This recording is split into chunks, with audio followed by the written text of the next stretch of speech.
Se encuentra con nosotros el presidente de México, quien se dirige a la escolta de bandera para saludar a nuestro lábaro patrio.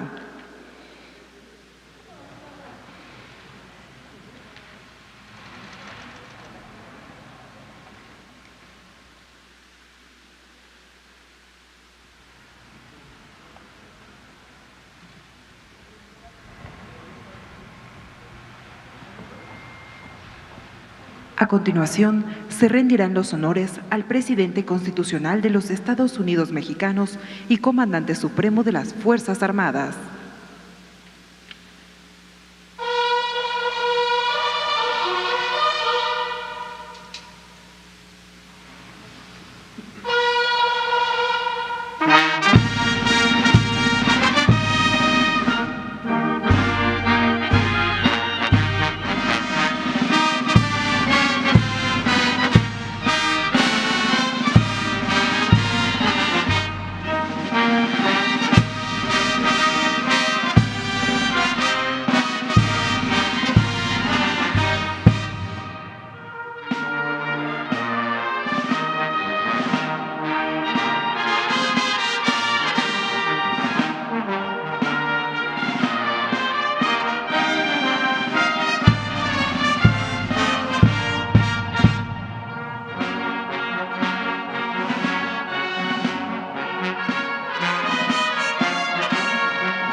Sean tan amables de tomar asiento.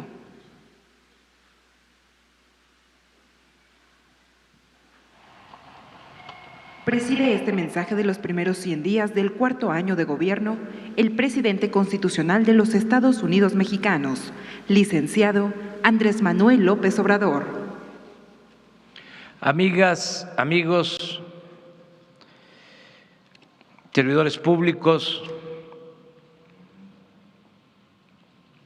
mexicanas, mexicanos,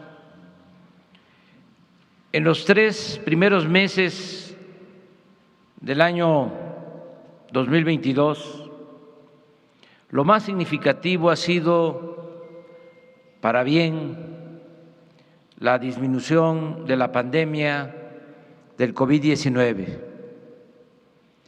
Es cierto que otra causa externa, la invasión de Rusia a Ucrania, está produciendo trastornos en lo económico y humanitario. Pero aún siendo lamentable esa guerra, como cualquier otra, nada nos causó tanta tristeza y dolor, y nada dañó tanto nuestras actividades productivas y sociales como la pandemia que padecimos en los 2 últimos años. Sin embargo, con el apoyo del pueblo y con la imaginación, el trabajo y la honestidad de los servidores públicos, estamos saliendo adelante y viviendo tiempos de esperanza y transformación. En épocas de normalidad política no es tan complicado el oficio del gobernante. Lo difícil, pero al mismo tiempo sublime, es hacerlo bien en periodos de adversidad. Y nosotros, porque esta ha sido y seguirá siendo una labor de todo un pueblo, hemos demostrado con nuestro bendito idealismo que lo difícil se logra y que lo imposible, cuando menos se intenta o se enfrenta. Los datos demuestran el avance al día de hoy. Están inscritos en el Seguro Social 21 millones de trabajadores, una cifra histórica, al igual que el salario promedio, que es de 14,370 pesos mensuales. Desde que llegamos al gobierno, el salario mínimo ha aumentado 71% en términos reales. Con ello, su poder adquisitivo se ha incrementado por primera vez en más de 4 décadas. El año pasado las remesas fueron de 51,594 millones de dólares y siguen aumentando como nunca. En este primer trimestre han crecido en 18% en relación con el mismo periodo del año anterior. En poco más de 3 años, el peso se ha fortalecido en más de 2% con relación al dólar. O sea, no se ha depreciado como solía pasar. La mezcla mexicana de petróleo se vende en $92 el barril. La economía se está recuperando. El año pasado crecimos 5%, casi lo mismo que Estados Unidos. La inflación es menor a la de nuestro país vecino del norte. La deuda ha crecido menos que en los 3 sexenios anteriores. El índice de la Bolsa de Valores ha aumentado en 3 años, 4 meses, 31%. Aunque el Banco de México incrementó la tasa de interés a 6,5%, de todas formas es menor al 8% de cuando llegamos al gobierno. La inversión extranjera ha sido la más alta de los últimos tiempos. Las reservas internacionales del Banco de México han aumentado en 15,5%. En 2022, hasta el día de ayer, han ingresado a la hacienda pública 1,404,928 millones de pesos, es decir, un incremento en comparación con el año pasado de 131,282 millones de pesos, 2,5 de aumento en promedio, en términos reales. Estamos conscientes que fue un acierto el haber renovado el tratado comercial con Estados Unidos y Canadá. Ahora México es uno de los países más atractivos del mundo para la inversión, el desarrollo económico y el comercio. Un dato: a pesar de la pandemia, en 3 años el comercio agroalimentario con Estados Unidos pasó de 47,400 millones de dólares a 64,000 millones de dólares, un incremento del 35%. En cuanto a la infraestructura para el desarrollo nacional y la creación de empleos, informo que cumplimos con inaugurar el Aeropuerto Internacional Felipe Ángeles, obra emblemática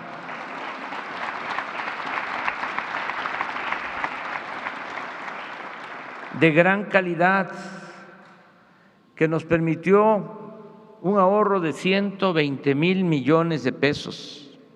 Se terminó en tiempo récord con las manos de trabajadores de la construcción, mujeres y hombres, obreros, ingenieros militares, y con la participación de empresas y proveedores nacionales y extranjeros. Añado que los ingenieros militares están por iniciar la construcción del Aeropuerto Internacional de Tulum, Quintana Roo, que entrará en operación a finales del año próximo. Hemos venido garantizando el mantenimiento de los 40.500 kilómetros de la red de carreteras del país, con una inversión hasta finales de este año de 44,000 millones de pesos. Lo mismo se ha hecho con la construcción de nuevas carreteras, ampliación de autopistas, puentes, libramientos, viaductos y caminos rurales. Destaco que este año se terminará la carretera de Oaxaca a Puerto Escondido, la autopista La Pera, Tepoztlán, Cuautla, la de Estación Chontalpa hacia Malpaso, Chiapas, y los caminos rurales de Tamazula a Canelas, en Durango, de Badiraguato, Sinaloa, a Guadalupe y Calvo, Chihuahua, de La Yesca, en Nayarit, el camino de Tayoltita, Durango, a San Ignacio, Sinaloa, de Tlapa a Marquelia, en Guerrero, y el que va de la presa El Cajón a Guadalupe, Ocotán, en Nayarit, así como 130 caminos de concreto construidos por los pueblos de Oaxaca. En materia de trenes, estamos comprometidos a revertir el tremendo daño causado al país por la privatización de los ferrocarriles y la desaparición de este transporte de pasajeros que formaba parte de la historia nacional. El compromiso es dejar operando a finales de nuestro gobierno 2.600 kilómetros de trenes de carga y pasajeros. Ya se concluyó el tren suburbano de Guadalajara, está por iniciar la línea a Tlajomulco, también en Jalisco. El año próximo terminaremos el de Toluca a Observatorio, en la Ciudad de México, y el de Lechería, que permitirá llegar en 45 minutos desde la estación de Buenavista, en el centro de la Ciudad de México, al Aeropuerto Internacional Felipe Ángeles. También están en proceso de construcción o por licitarse tramos que suman 1,000 kilómetros, como la reconstrucción de las vías del tren de Palenque a Coatzacoalcos, el ramal de Estación Chontalpa a Dos Bocas, el ferrocarril del Istmo y el de Ixtepec a la frontera con Guatemala. Asimismo, a finales del año próximo estarán concluidos los 1,500 kilómetros de vías férreas del Tren Maya y estaremos iniciando la operación de este importante medio de transporte que beneficiará a la población de 5 estados del sureste de la República. De los avances en el sector energético, destaco lo siguiente. Luego de 14 años de pérdidas continuas de producción, ahora ya estamos aumentando la extracción de petróleo. En este año, el promedio de producción de crudo es de 1.752.000 barriles diarios. Desde que llegamos al gobierno hemos incrementado nuestra capacidad de refinación. Las importaciones de combustibles han disminuido en 48% en este tiempo. Esto ha sido posible porque se han rehabilitado las 6 refinerías. Se compró la de Deer Park en Texas. En julio estará en operaciones la nueva refinería de Dos Bocas, la refinería Olmeca de Paraíso, Tabasco, ¿verdad, Rocío?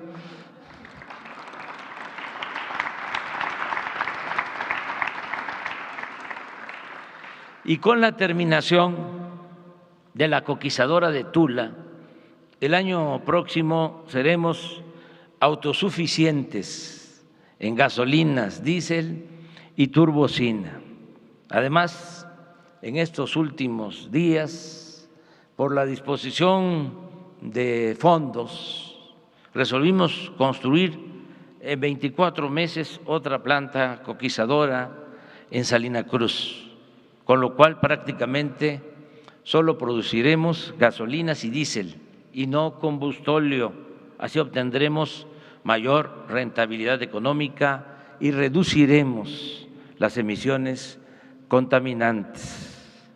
A pesar de la pandemia, de la crisis económica que provocó, de la guerra de Rusia y Ucrania, que ha implicado inestabilidad en el mercado y aumentos del petróleo y del gas, nosotros estamos saliendo adelante.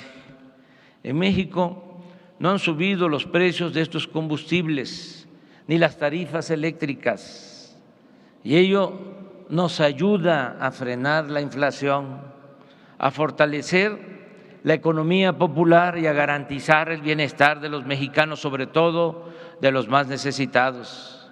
Por ejemplo, el día de hoy se da a conocer que la inflación en marzo por energéticos, solo por energéticos, en Estados Unidos alcanzó el 2.5% y en nuestro país, en el mismo mes de marzo, fue de 0.6%.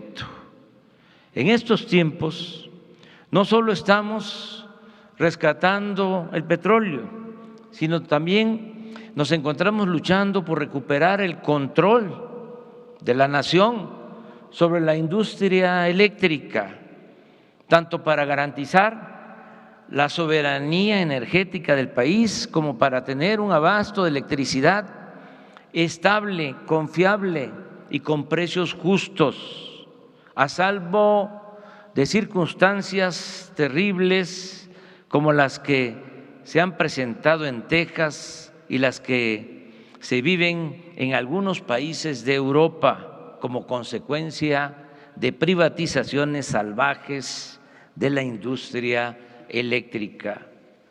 Recordemos que la Comisión Federal de Electricidad fue fundada por el presidente Lázaro Cárdenas del Río y que el presidente Adolfo López Mateos nacionalizó la industria eléctrica para llevar la electricidad a los pueblos más apartados de México y a los hogares más pobres. Esos lugares y esos hogares que a las empresas privadas no les interesa atender y que se verían incapacitados para pagar el recibo de la luz si continuara imperando el afán empresarial de lucro y de ganancia y no el servicio en beneficio del pueblo. En estos días está en debate para su aprobación o rechazo nuestra propuesta de reforma a la Constitución para que la nación recupere el control de la industria eléctrica nacional. Son tiempos de definición y sin medias tintas los legisladores tendrán que decidir si se colocan como defensores de los intereses de las empresas particulares, nacionales y fundamentalmente extranjeras, o si optan en los hechos por ser auténticos representantes del pueblo y de la nación. Lo bueno es que pronto, muy pronto, sabremos quién es quién en tan relevante emplazamiento. Creo que el domingo próximo se sabrá. Además, es importante que se conozca que ya nos protegimos en caso de una traición. Esto es trascendente para que haya tranquilidad de nuestro pueblo. Si hay una traición, ya estamos protegidos. Hace unos días, la Suprema Corte de Justicia de la Nación declaró constitucional la ley de la industria eléctrica que inicialmente propusimos y que aprobó el Congreso para cancelar la decisión perversa impuesta por los neoliberales corruptos de no considerar como limpia la energía producida en las hidroeléctricas de la Comisión Federal de Electricidad, con la descarada intención de darle preferencia al despacho de las energías producidas con gas en las termoeléctricas privadas extranjeras, como las termoeléctricas de Iberdrola. Asimismo, informo también para tranquilidad de los mexicanos que si no alcanzamos las 2/3 partes de los votos para la reforma constitucional en materia eléctrica por el boicot de los legisladores entreguistas, conservadores, de derecha, reaccionarios, enviaré de inmediato, al día siguiente, el lunes próximo, una iniciativa al Congreso para modificar la ley minera, que solo requiere de la aprobación de la mayoría simple de diputados y senadores, para establecer que el litio, mineral estratégico en el desarrollo industrial y tecnológico futuro, ambicionado por las corporaciones y por gobiernos extranjeros, y me consta, solo podrá, mediante esa reforma, ser explotado por el Estado mexicano y quedará así como propiedad absoluta del pueblo y de la nación.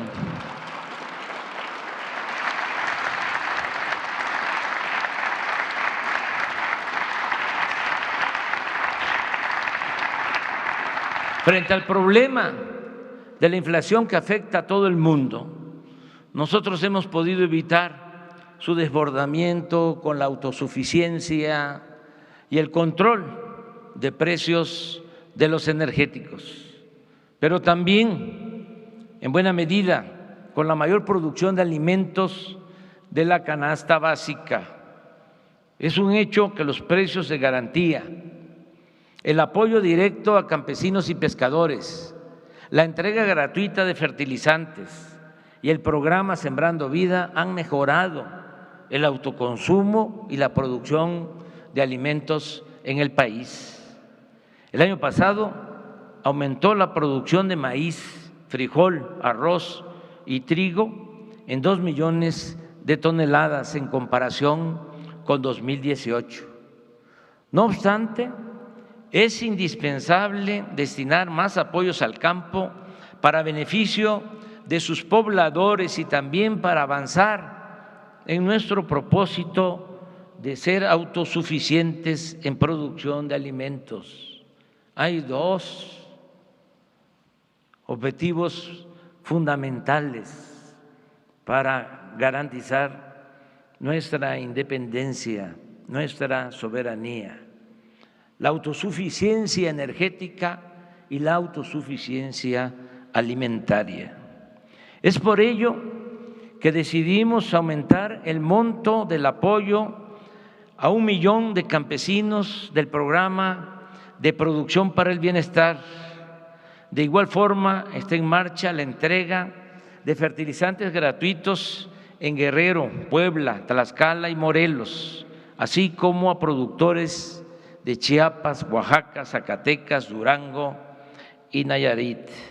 Además, continúan en construcción presas y sistemas de riego para incrementar la producción de alimentos.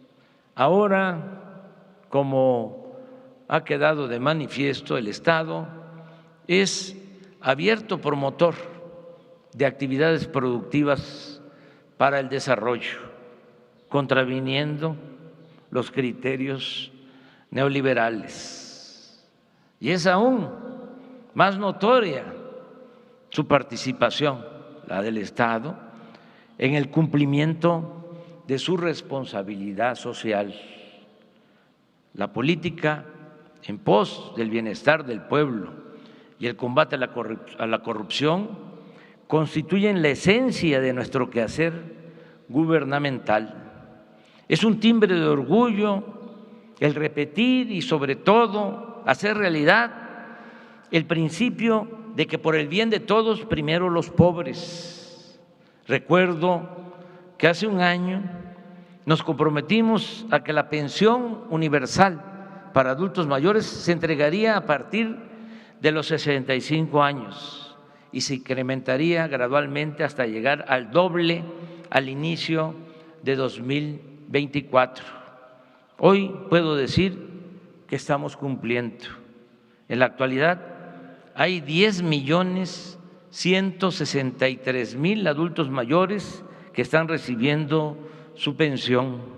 Desde el anuncio de marzo del año pasado se inscribieron 2.3 millones de adultos mayores entre 65 y 67 años. Asimismo, de entonces a la fecha, la pensión bimestral pasó de 2.700 pesos a 3.850 pesos, un 42% de incremento.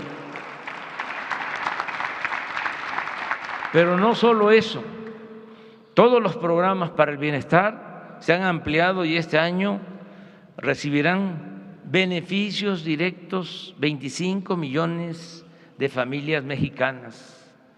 En otras palabras, el 70% de las familias del país reciben cuando menos un apoyo del presupuesto nacional de manera directa.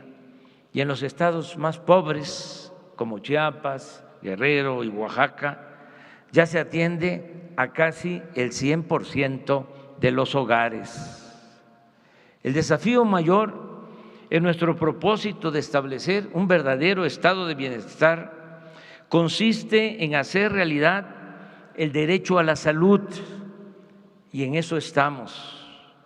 Una vez que la pandemia de COVID ha bajado de intensidad, el sector salud, como lo hicimos para enfrentar la pandemia, en forma conjunta, está llevando a la práctica un plan para garantizar atención médica de calidad y medicamentos gratuitos a toda la población. El modelo que estamos aplicando es el del IMSS Bienestar, cuyo fortalecimiento y ampliación consiste en mejorar las instalaciones de unidades médicas, centros de salud y hospitales, contar con médicos generales, con especialistas y con personal de salud suficiente y todo el tiempo. Van a haber médicos en los centros de salud, también los fines de semana, que se enferma también la gente el sábado y el domingo. Se van a garantizar análisis clínicos y el 100% del abasto de medicamentos, al mismo tiempo que vamos a regularizar con plazas y prestaciones a 80,000 trabajadores de la salud. Ya hemos levantado inventarios en 14 estados, así podemos saber exactamente qué se necesita en cada centro de salud, comunidad, municipio y región. Y ya iniciamos en Nayarit el nuevo plan de operación, el cual nos permitirá evaluar resultados y replicar el método de federalización voluntaria en todos los estados del país. No hablo de presupuesto porque para este plan no hay techo financiero, no hay límite. Tenemos todo el dinero que se necesite. En materia de educación, seguimos ampliando la cobertura y mejorando la calidad de la enseñanza. Son 4 nuestras prioridades: atender con respeto y justicia a maestras y maestros, nunca más ofenderlos, nunca más ningunear a nuestras maestras y maestros; actualizar los contenidos de los libros de texto; otorgar becas en todos los niveles escolares a estudiantes de familias pobres y mantener en buen estado las instalaciones educativas con la entrega de presupuesto a las sociedades de madres, de padres de familia y a tutores de alumnos. El mes próximo llegaremos a un acuerdo con la representación sindical de los trabajadores de la educación para incrementar en términos reales sus ingresos.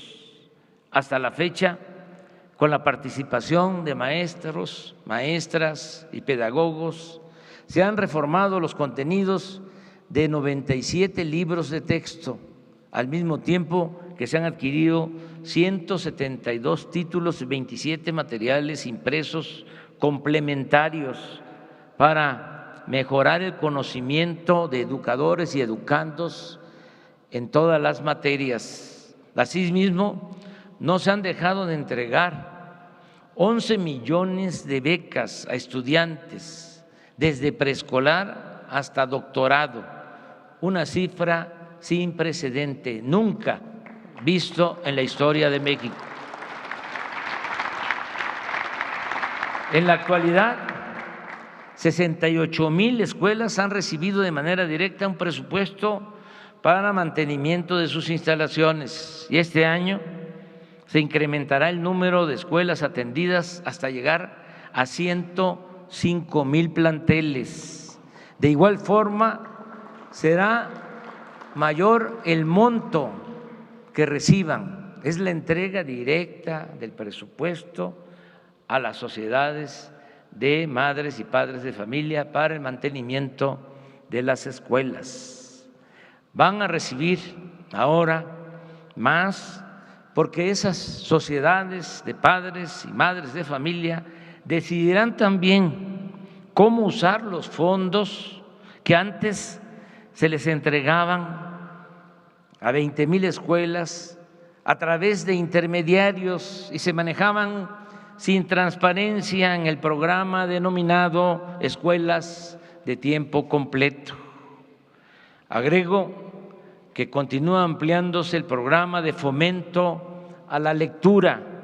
Solo el Fondo de Cultura Económica lleva impresos 92 títulos con 4,650,000 ejemplares. Se están creando o se encuentran en proceso de construcción parques ecológicos, de recreación y de historia. Por ejemplo, se decretó área natural protegida el lago de Texcoco. Se está proyectando el Parque del Jaguar en una superficie de más de 1,000 hectáreas en Tulum, Quintana Roo. Se continúa trabajando en la ampliación del bosque de Chapultepec, de la 4ª sección de este histórico parque bosque de Chapultepec. Y está por inaugurarse el Centro Cultural y Turístico de las Islas Marías, esa prisión que ahora va a destinarse al disfrute, a la recreación de los mexicanos. Esta isla madre va a estar coordinada, administrada por un gobernador de la Secretaría de Marina. Ya se están adquiriendo 2 ferris para salir de Mazatlán y de San Blas, Nayarit, a las Islas Marías y estar en 2 horas y media y poder conocer esa maravilla natural, ese infierno que ahora es un paraíso y que nos va a hacer recordar mucho nuestra historia. Gracias a nuestras convicciones y a la perseverancia sobre cómo entender y atender el problema de la inseguridad y la violencia, poco a poco hemos venido avanzando en el propósito de vivir libres de miedos y temores, en entornos familiares fortalecidos y en una sociedad caracterizada por la justicia y por la paz. Es importante subrayar que quienes solo piensan, porque es así, en medidas coercitivas o de fuerza para enfrentar el flagelo de la violencia, y obviamente no creen como nosotros que la paz es fruto de la justicia, lo más que nos concedían antes y ahora en el debate, y eso como se dice coloquialmente para darnos el avión, era el aceptar que tal vez atender el origen del problema funcionaría, pero que los resultados tardarían mucho en verse. Y al amparo de esta excusa o pretexto, nunca se emprendía nada para atender las causas de la violencia. Este es el ejemplo de los jóvenes. Lo más que hicieron fue llamarles de manera despectiva ninis, que ni estudian ni trabajan. Nunca un programa para atenderlos. Hablaban de que a las entradas de los pueblos, en las gasolineras, estaban los halconcitos. Y esa era parte de la narrativa. Pero nunca hicieron algo para que esos jóvenes tuviesen oportunidad de estudiar y tuviesen garantizado el derecho al trabajo. Por fortuna, nosotros desde el primer día fuimos a la raíz del problema y empezamos a aplicar programas dirigidos a beneficiar a obreros. Y hay pruebas de lo que estoy expresando: a desempleados, a campesinos abandonados, a jóvenes, adultos mayores y a familias pobres, todo lo cual ahora nos ha permitido enfrentar con buenos resultados el grave problema que heredamos de inseguridad y de violencia. De no haber actuado como lo hicimos desde el principio, con los programas para el bienestar, posiblemente no tendríamos ahora ni siquiera la leve disminución en homicidios que año con año se incrementaban hasta llegar a lamentables cifras históricas. Por eso, aun cuando se trabaja todos los días atendiendo los efectos y consecuencias, como lo hacemos, en forma coordinada, con el profesionalismo, la disciplina y la honestidad de los integrantes de las Fuerzas Armadas y de los miembros del Gabinete de Seguridad Pública y Protección Ciudadana, a pesar de todo eso, lo más importante ha sido la atención a las demandas y necesidades del pueblo. Podrá llevarnos más tiempo pacificar el país, pero la fórmula más segura es atender el fondo. Por ejemplo, no olvidar a los jóvenes, garantizarles espacios de estudio y de trabajo para evitar que sean enganchados por la delincuencia a cambio de dinero, fama o lujo barato. Como es sabido, la búsqueda de esos placeres momentáneos o fugaces casi siempre terminan en mayor tristeza e infelicidad, de modo que la verdadera confrontación con los jefes de las bandas, la real, la profunda, la importante, es evitar que se lleven a los jóvenes y dejar a los capos solos con sus lugartenientes y sicarios, enfrentando a las autoridades, pero sin un ejército de reserva para delinquir, quitarles sus bases, quitarle a los jóvenes.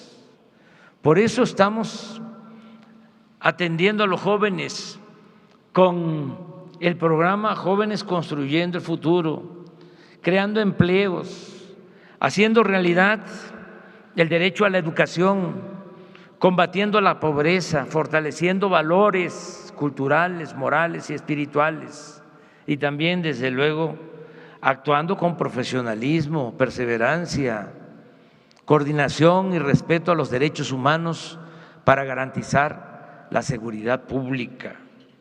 Y algo muy importante, no permitiendo la corrupción ni la impunidad. Fruto de ese trabajo conjunto de todos los días son los siguientes resultados. En el tiempo que llevamos el gobierno se redujo el robo de combustibles, el llamado huachicol, en 95%, los homicidios en 3.5%, el robo de vehículos en 40%, el secuestro en 41%, el robo a casa habitación en 29%, el robo a negocio en 23%, el robo a transeúnte en 22%, el robo a transportistas en 31%, el robo al transporte público colectivo en 33%. En suma, de 12 delitos considerados de mayor impacto, solo 3 han presentado aumentos. El feminicidio, que creció en 15%, y repito, que posiblemente antes no se clasificaba como ahora. La extorsión, que aumentó en 40%, y el robo en transporte público individual en 22%. Todo este esfuerzo para conseguir la paz se ha llevado a cabo sin violaciones a los derechos humanos, sin el involucramiento de las fuerzas federales en masacres, sin cometer torturas, sin desapariciones forzadas y ejecuciones extrajudiciales, como ocurría antes. Aquí destaco la importancia de la creación de la Guardia Nacional, que ya cuenta con 113,000 elementos, los cuales operan desde 233 cuarteles construidos también por los ingenieros militares en casi todas las regiones del país. Expreso mi reconocimiento sincero y fraterno a las Fuerzas Armadas.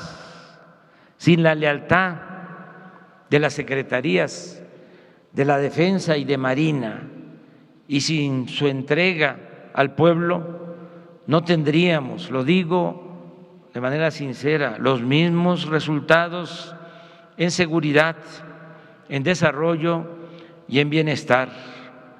Con las Fuerzas Armadas ayudamos a la población afectada en la pandemia, como es de dominio público. Ayudamos cuando la población civil sufre por huracanes, inundaciones, temblores, incendios y otros siniestros, y con ellas contenemos también a la delincuencia organizada e impulsamos la reconstrucción de la seguridad y de la paz en las regiones del país más afectadas por la violencia delictiva. Gracias, almirante José Rafael Ojeda Durán. Gracias, general Luis Crescencio Sandoval González. Gracias, Rosa Isela Rodríguez.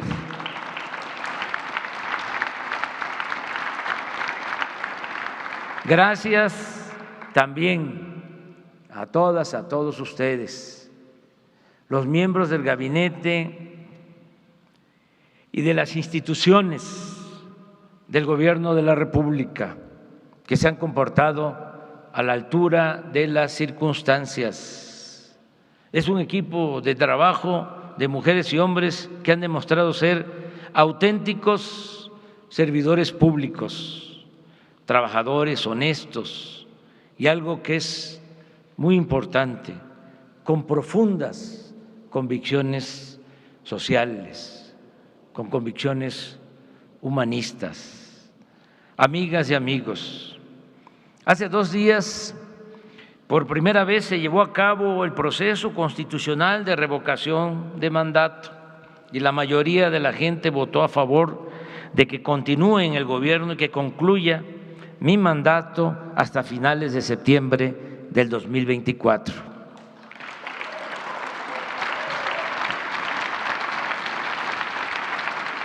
No voy a profundizar porque he sabido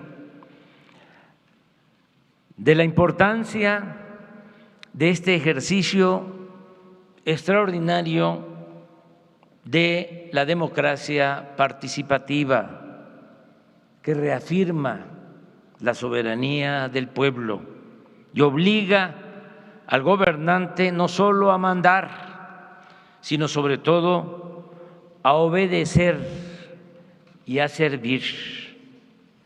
Agradezco de todo corazón la confianza y el respaldo de la gente, porque sin ello, sin el apoyo del pueblo, no podríamos resistir el embate de los conservadores corruptos ni lograr, que eso es lo más importante, el bello ideal de continuar transformando el país, inspirados en nuestra ejemplar historia, en el legado que nos dejaron nuestros héroes y en las culturas del México profundo, de las cuales dimanan las mejores lecciones de trabajo, libertad, justicia, democracia, honestidad, dignidad y amor por los demás.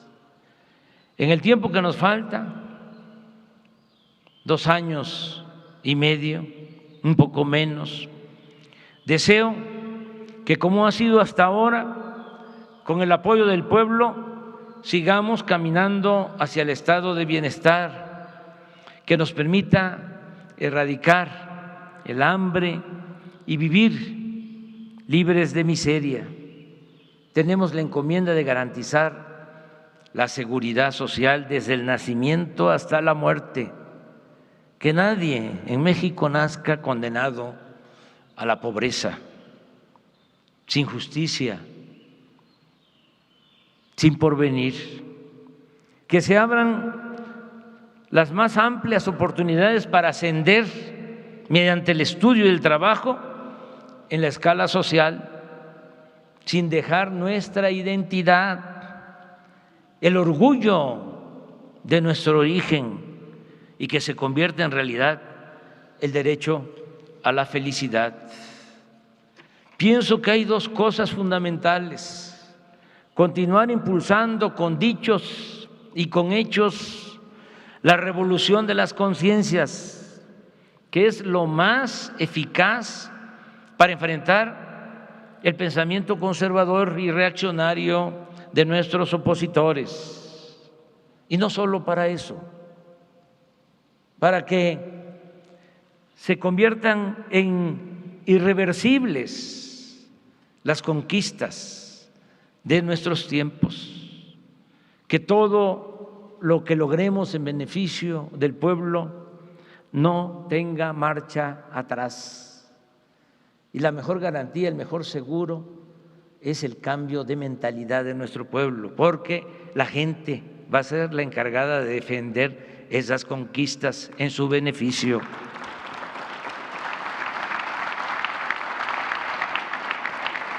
Y no olvidar que se debe buscar el bienestar material y también el bienestar del alma, porque no solo de pan vive el hombre.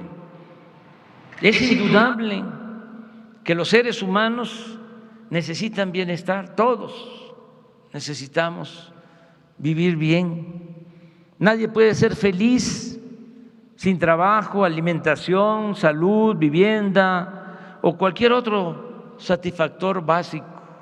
Un hombre en la pobreza piensa solo cómo sobrevivir antes de ocuparse de tareas políticas, científicas, artísticas o espirituales. Federico Engels lo explicó magistralmente en su discurso ante la tumba de Carlos Marx, argumentando que así como Darwin descubrió la ley del desarrollo de la naturaleza orgánica, Marx descubrió la ley del desarrollo de la historia humana.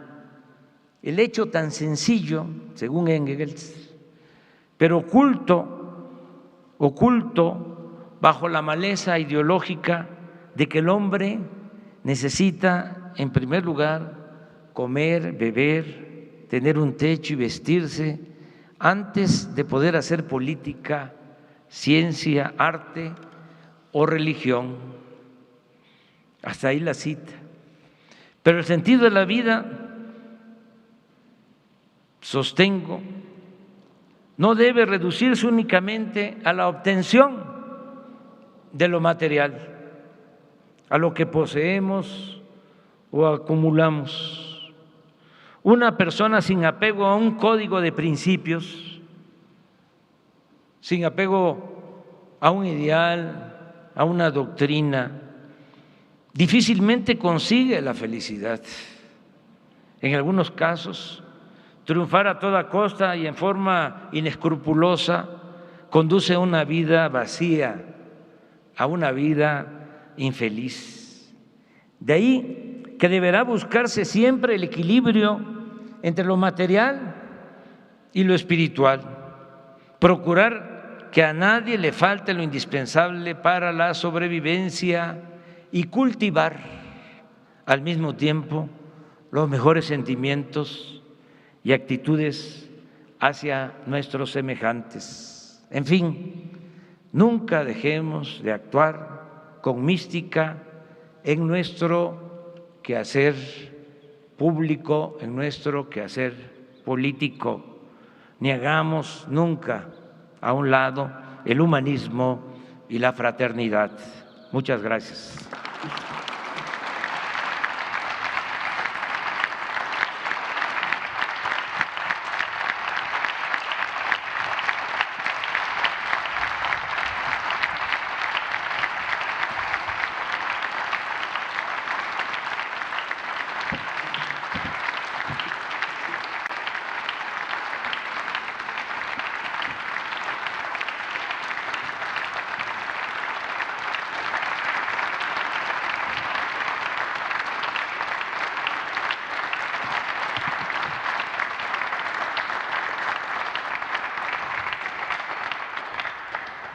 Finaliza este evento con los honores al presidente de los Estados Unidos mexicanos.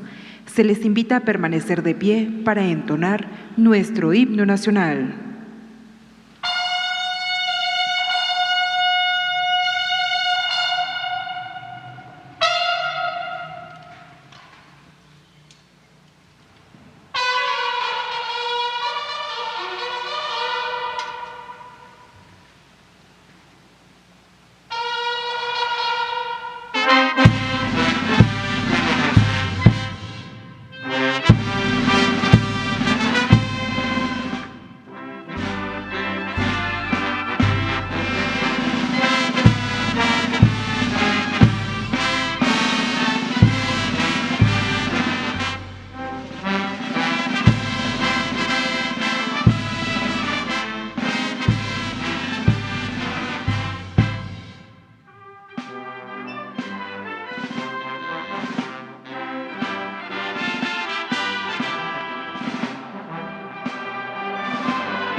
presidente de México se dirige a la escolta de bandera para despedirse de nuestro lábaro patrio.